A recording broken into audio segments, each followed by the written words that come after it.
बिस्मिल्लाहिर्रहमानिर्रहीम। अल्लाहुम्मा सल्लि अला सय्यदिना व मौलाना मुहम्मद व अला आलि सय्यदिना व मौलाना मुहम्मद। रब्बी यस्सिर व ला तुअस्सिर व तम्मिम बिल खैर। रब्बि इश्रह ली सदरी व यस्सिर ली अमरी वहलुल उक़दतम मिन लिसानी यफ़क़हू क़ौली। फर्स्ट ईयर फिज़िक्स का चैप्टर 1 हम पढ़ रहे हैं। यूनिट सिस्टम्स कल हमने स्टडी किए थे। आज थोड़ा सा दोबारा इसको समझते हैं कि नए तरीके से कोशिश करते हैं। देखिए, लेंथ कल भी मैंने आपको समझाया था। Space between two points is called length. दो पॉइंट्स के दरमियान जो जगह है उसको क्या कहते हैं? लेंथ। दो पॉइंट्स के दरमियान जितनी जगह घेरी गई है वो जगह क्या कहलाती है? लेंथ। फर्ज करें इस बोर्ड पे ये पॉइंट ए और ये पॉइंट बी है, तो इस ए और बी के दरमियान अगर मैं एक लाइन खींच दूं तो इस लाइन ने जितनी जगह घेर ली है वो उस लाइन की क्या है? लेंथ है। वो उस लाइन की क्या है? लेंथ है। ये स्केल में रख दूं तो यहाँ से यहाँ तक इस स्केल ने जितनी जगह घेर ली है वो इसी स्केल की क्या है? लेंथ है। ठीक है। जब कमरे की हम बात करते हैं तो कमरे की जो साइड ज़्यादा होती है उसको लेंथ कहते हैं और कमरे की जो साइड कम होती है उसको विड्थ कहते हैं। जैसे कमरे का ये कोना मुझे नज़र आ रहा है ना, इस कोने से लेकर उस कोने तक अगर मैं नापूंगा तो अगेन ये जगह घेरी हुई है ना, इस कोने ने, इस दीवार वाली साइड ने कितनी जगह घेरी हुई है, इसकी क्या होगी? लेंथ होगी। तो लेंथ का क्या मतलब है? किसी चीज़ ने दो पॉइंट्स के दरमियान कितनी जगह घेरी है वो उस चीज़ की क्या कहलाती है? लेंथ। क्लियर हो गया सबको? हम कहते हैं लेंथ की जो यूनिट हम लेंगे वो मीटर लेंगे। ऐसा यूनिट अभी मैं समझाता हूँ। ऐसा ही क्या, लेंथ को जब नापेंगे तो यूनिट क्या इस्तेमाल करेंगे? मीटर।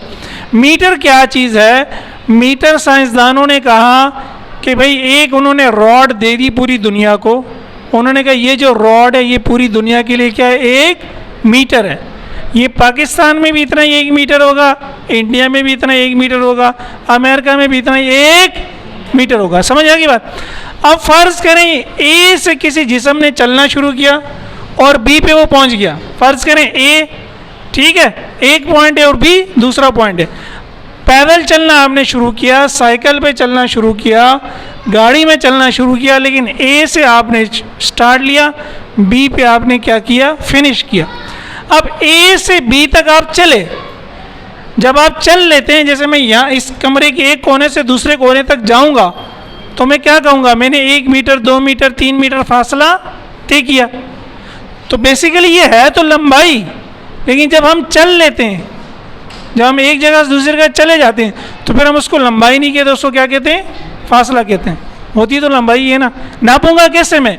ए से लेकर बी तक के इस डिस्टेंस को मैं नापूंगा कैसे? मैं वही जो मीटर की रॉड है वो लूँगा।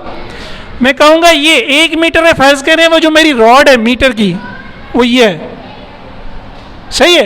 एक दफ़ा मैंने रॉड रखी, यहाँ तक पहुँची, फिर दोबारा रॉड रखी, फिर दोबारा रॉड रखी, फिर दोबारा, मैंने 5 दफ़ा वो रॉड रखी तो मैं यहाँ पहुँच गया। इसका मतलब है यहाँ से यहाँ तक का डिस्टेंस कितना है? कितना है? 5 मीटर है। कितना है? 5 मीटर। तो ये 5 मीटर मैंने किसकी मदद से पैमाइश की? उस रॉड की मदद से जो दुनिया के साइंसदानों ने पूरी दुनिया को दी है। क्लियर होगी बात सबको? ठीक है। अच्छा, तो ये जो लेंथ है इसको हम कहते हैं ये हमारी बेस क्वांटिटी है। कल भी मैंने समझाया था। और इसकी जो यूनिट है ये हमारी बेस यूनिट है, क्योंकि इसकी पैमाइश मैंने क्या की? एक रॉड की मदद से की। वो किसकी रॉड है? लंबाई की रॉड है, मीटर की रॉड है। किसकी रॉड है? मीटर की रॉड है। अब मीटर को नापने के लिए मैंने सेकंड का या किलोग्राम का सहारा नहीं लिया। फिर आप टाइम को कैसे मेजर करते हैं? टाइम क्या होता है? Progression of events from past to present to future is called time. जो वाक़यात हो रहे हैं, माजी से हम हाल में आते हैं, फिर हाल से हम मुस्तकबिल में चले जाते हैं। ये वाक़यात के तसलसल को क्या कहते हैं? वक्त कहते हैं। वाक़यात के तसलसल को क्या कहते हैं? आप घर से निकले थे कोचिंग के लिए, वो क्या था? माजी है। अब ये आप पढ़ रहे हैं, ये क्या है? हाल है। पढ़ के आप दोबारा घर जाएंगे, ये क्या है? मुस्तकबिल है। तो ये इवेंट्स का जो तसलसल है ये क्या कहलाता है? टाइम। टाइम भी हमारी बेस क्वांटिटी है। टाइम को कैसे मेजर करते हैं? घड़ी से। आजकल मोबाइल में स्टॉप वॉच होती है ना, स्टॉप वॉच आप दबाते हैं तो वो सेकंड चलना शुरू हो जाता है, फिर आप स्टॉप करते हैं तो सेकंड चलना रुक जाते हैं। फ़र्ज़ किया जब आपने ए से बी तक चलना शुरू किया था तो आपने ए पे स्टॉप वॉच ऑन कर दी और बी पे स्टॉप वॉच रोक दी, तो स्टॉप वॉच ने आपको दिखाया 2 सेकंड, ये आप घड़ी को देख रहे थे। ए से बी आपने चलना शुरू किया, आपने घड़ी को देख रहे थे, मैं 2 सेकंड में पहुंच गया। तो किसकी मदद से आपने टाइम मेजर किया? घड़ी की मदद से, स्टॉप वॉच की मदद से जो मोबाइल में। समझ में आई बात? तो अगेन ये मुझे इंस्ट्रूमेंट, ये जो डिवाइस है टाइम नापने का, ये दुनिया के साइंसदानों ने दिया है कि जो टाइम आप नाप सकते हैं इसकी मदद से नाप सकते हैं। उसकी मदद से मैंने टाइम नापा कि 2 सेकंड है। और टाइम है क्या? वाक़यात का तसलसल है। अब टाइम को जब मैं डिफ़ाइन कर रहा हूँ, टाइम की तारीफ जो है वो हम कहते हैं वाक़यात का तसलसल है। इसमें मैं लेंथ का जिक्र कर रहा हूँ टाइम को डिफ़ाइन करने में? नहीं कर रहा। मास का जिक्र कर रहा हूँ? नहीं कर रहा। इस तरह जब मैंने लेंथ को डिफ़ाइन किया तो क्या मैंने लेंथ को डिफ़ाइन करने में टाइम का जिक्र किया? नहीं किया। मैंने कहा 2 नुकात के दरमियान जो जगह घेरी जाती है, जो जगह घेरता है कोई एक चीज़, वो क्या होती है? उसकी लेंथ होती है। तो इसीलिए हम कहते हैं लेंथ को हमने इंडिपेंडेंटली डिफाइन किया, आज़ादाना तौर पे डिफाइन किया। लेंथ की डेफिनेशन के लिए मैंने किसी दूसरी क्वांटिटी का सहारा नहीं लिया, और लेंथ की अपनी एक यूनिट है जो दुनिया के साइंसदानों ने हमें दी है। इस तरह टाइम की मेजरमेंट के लिए मैंने किसी दूसरी क्वांटिटी का सहारा नहीं लिया। टाइम की एक यूनिट है जो दुनिया के साइंसदानों ने हमें दी है। फिर मास को हम क्या कहते हैं? Quantity of matter, amount of matter. ये तो हमने मैट्रिक में रट्टा लगाया होगा। मादे की मिकदार क्या है? मास है। ठीक है, एक छोटा पत्थर ले लूँ, मैं कहूँगा इसमें मैटर कम है। एक बड़ा पत्थर ले लूँ, कहूँगा इसमें मैटर ज़्यादा। सही है? जिसमें मैटर ज़्यादा होगा उसका मास ज़्यादा होगा, जिसमें मैटर कम होगा उसमें मास। और मोटे का मास ज़्यादा होता है कम होता है? क्या होता है? तो मोटे में मैटर क्या होता है? मोटे आदमी में मैटर ज़्यादा होता है कम होता है? ज़्यादा होता है। होता है ना ज़्यादा, इसीलिए उसका मास क्या होता है? ज़्यादा। तो वो अमाउंट ऑफ मैटर मास तो है, लेकिन कैसे पता चलेगा किसका मास ज़्यादा है किसका? देखने में अंदाज़ा तो हो गया इतना है, लेकिन कितना है कैसे निकालेंगे कितना है? उसके लिए हम यूनिट का सहारा लेंगे ना। तो दुनिया के साइंसदानों ने अगेन आपको एक यूनिट दे दी, कहा भाई ये एक पत्थर है, ये 1 किलोग्राम। पूरी दुनिया को कहा ये पत्थर तुम्हारे लिए क्या है? लोहे का पत्थर, स्टील का पत्थर। तो फर्ज करें यहाँ मैंने उस मोटे आदमी को रख दिया एक पलड़े में, दूसरे पलड़े में हम वो 1 किलोग्राम 2 किलोग्राम के पलड़े रखता जा रहा हूँ। जहाँ ये दोनों बराबर हो जाएंगे वो उसका क्या होगा? मास होगा। तो मास को मेजर करने के लिए मैंने मास के पत्थर ही लिए ना। मैंने मास को मेजर करने के लिए, किलोग्राम को मेजर करने के लिए सेकंड का सहारा लिया, मीटर का सहारा लिया। तो ये जो तीनों यूनिट्स मैंने आपको डिफाइन की, जब इनकी हम मेजरमेंट करते हैं तो हम किसी दूसरी यूनिट का सहारा नहीं लेते। इनकी अपनी डेफिनेशन है। 1 मीटर इतनी लेंथ है, 1 किलोग्राम इतना पत्थर है, 1 सेकंड घड़ी की एक टिक है।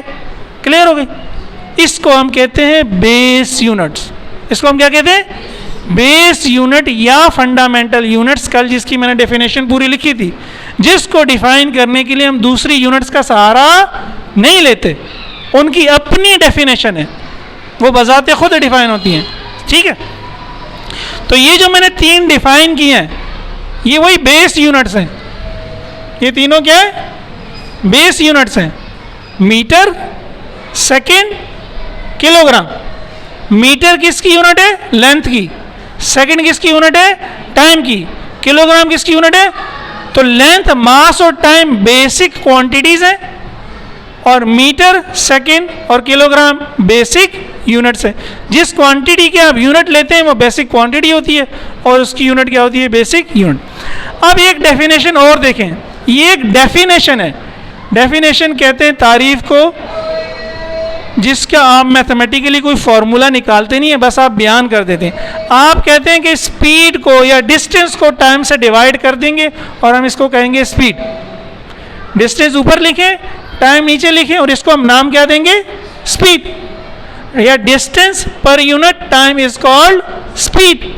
अब और कीजिएगा, स्पीड को मैं इंडिपेंडेंटली डिफाइन नहीं कर रहा। अब स्पीड को मैं डिफाइन कर रहा हूं किसकी मदद से? डिस्टेंस की मदद से और टाइम की मदद से। जब मैंने टाइम को डिफाइन किया तो मैंने किसी और क्वांटिटी का सहारा नहीं लिया था। टाइम को मैंने कहा था ये तो वाकयात का तसलसल है बस, लेकिन डिस्टेंस और टाइम की मदद से स्पीड निकली।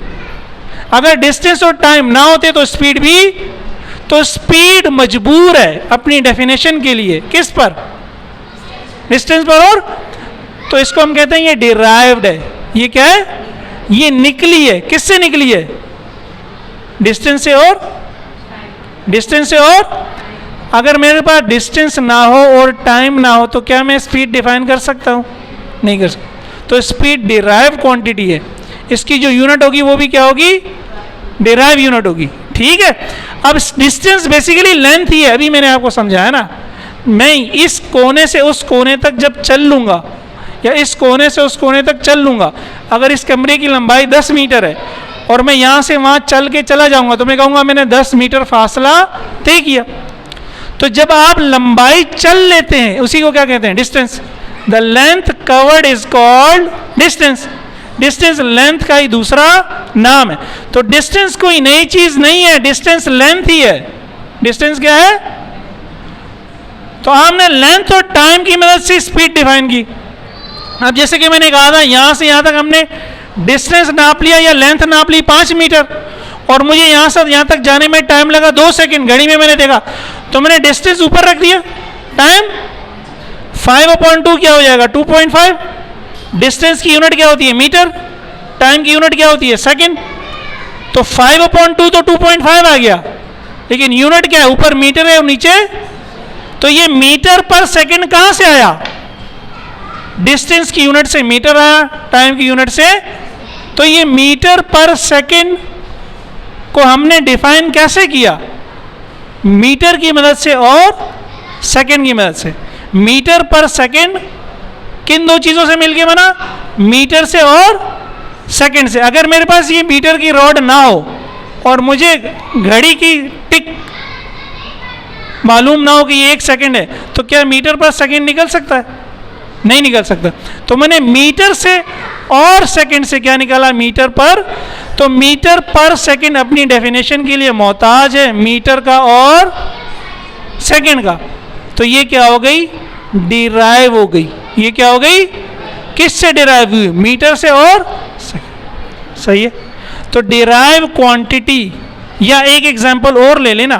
फर्ज करें ये जो कमरा है, ये हमारा कमरा तकरीबन इस तरह का है ना, लंबाई इसकी ज़्यादा है, चौड़ाई इसकी कम है। फ़र्ज़ कर लेते हैं 10 मीटर इसकी लंबाई है, 2 मीटर इसकी चौड़ाई है जो हमारा ये कमरा। तो इसको आप कहते हैं लेंथ, इसको आप कहते हैं विड्थ। एरिया कैसे निकलता है, लेंथ इंटू ब्रेथ कहते हैं या विड्थ कहते हैं, कि पता चले हम ब्रेथ कर लें। तो लेंथ कितनी हुई 10 मीटर, ब्रेथ कितनी हुई 2 मीटर, दोनों को मल्टीप्लाई किया क्या आंसर आया 20, और मीटर मल्टीप्लाई बाय मीटर क्या हो गया, मीटर स्क्वायर। तो ये मीटर स्क्वायर कहां से आया, मीटर से। मीटर स्क्वायर कहां से आया, मीटर नहीं होता तो मीटर स्क्वायर भी नहीं होता।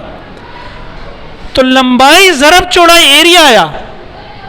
जब आप किसी दो क्वांटिटीज को मल्टीप्लाई करते हैं या डिवाइड करते हैं और एक नई क्वांटिटी आपके पास आ जाती है, तो वो नई क्वांटिटी क्या होती है, डिराइव। वो जो उनको आप मल्टीप्लाई या डिवाइड कर रहे होते हैं वो आपकी बेस क्वांटिटीज होती हैं। वो आपकी क्या होती है, उनकी यूनिट्स भी क्या होती हैं, बेस यूनिट्स। उनकी यूनिट भी क्या होती है, भाई समझ में आ रहा है, ऐसे इतनी एनर्जी लगा रहा हूँ, हैं सही है। इतनी मेहनत तो मैं किसी और काम पे कर लेता तो पा लेता उसको, ठीक है। तो जो किसी चीज़ से निकले वो डिराइव है, जो किसी चीज़ से ना निकले खुद डिफाइन हो वो क्या है, बेस है। वो क्या है, बेस। अच्छा, अब यूनिट की कुछ प्रॉपर्टीज होनी चाहिए। जब भी यूनिट डिफाइन करते हैं दुनिया के साइंसदान, मस्ट हैव प्रैक्टिकल और सूटेबल साइज। उसका साइज ऐसा होना चाहिए कि लोगों के काम आना चाहिए। अब जैसे मीटर जो डिफाइन हुआ है, मीटर जो दुनिया में 4-5 मीटर में हमारा कपड़ा बन जाता है ना। अब पता लगता है मीटर इतना छोटा होता तो 100 मीटर लेना पड़ता हमें कपड़ा, है। तो प्रैक्टिकल होना चाहिए, सही है। जो किलोग्राम का हमारा पत्थर है, ना बहुत बड़ा है ना बहुत छोटा है। इस तरह सेकंड जो है ना बहुत बड़ा है ना बहुत प्रैक्टिकल साइज होना चाहिए, सही है। दूसरी बात ये, वो आसानी से प्रोड्यूस होना चाहिए। अब पता लगता है कि कहते हैं भाई जो मीटर की जो रॉड होगी ना, मीटर तो जो है वो सोने की रॉड होगी, तब हम उसको मीटर मानेंगे, वरना हम उसको मीटर नहीं। उन्होंने कहा भाई किसी भी एक्चुअल स्टैंडर्ड तो कोई और है, लेकिन आप कोई भी चीज़ ले लो, वो कहते हैं जो हमारे मीटर के बराबर हो वो पूरी दुनिया के लिए क्या है, मीटर है। लकड़ी ले लो, स्टील ले लो, इंची टेप ले लो, लेकिन बराबर उसको किसके होना चाहिए? जो दुनिया ने कहा है कि 1 मीटर इतना होगा, आप उतना 1 मीटर बना लो, बस आपकी मर्जी है, किसी भी चीज़ का बना लो। एक्चुअल में तो प्लेटिनम इरेडियम की रॉड है जो फ्रांस में पड़ी हुई है। दूसरी बात यह, टाइम के साथ चेंज नहीं होनी चाहिए। पता लगे आज मीटर इतना है, कल मीटर इतना हो गया, हाँ भाई, तो दुकानदारों का तो बेड़ा गर्क। खरीदा उसने इतने हिसाब से, बेचना उसको इतने हिसाब से, उसको चेंज बोलो ना, चेंज नहीं होना चाहिए। इसी तरह जब फिजिकल कंडीशन चेंज हो, टेम्परेचर चेंज हो, प्रेशर चेंज हो, गर्मी हो सर्दी हो, तो भी उसको चेंज नहीं होना चाहिए। और पूरी दुनिया के लिए एक ही होना चाहिए, तभी तो वो यूनिट है। पता लगे पाकिस्तान में 1 मीटर इतना है, अमेरिका में 1 मीटर इतना है, अमेरिका वालों ने 100 मीटर का ऑर्डर दिया, पाकिस्तान ने इतना सा भेज दिया, वो कहेंगे यार ये क्या तुमने धोखा किया हमारे साथ, हमारे ख्याल में तो 100 मीटर इतना होता है। पाकिस्तानी कहेंगे हमने धोखा नहीं किया, 1 मीटर हमारे यहाँ इतना होता है। तो ऐसी बात, स्टैंडर्ड इसी को कहते हैं। समझ में आ गया? इसको उतार लें।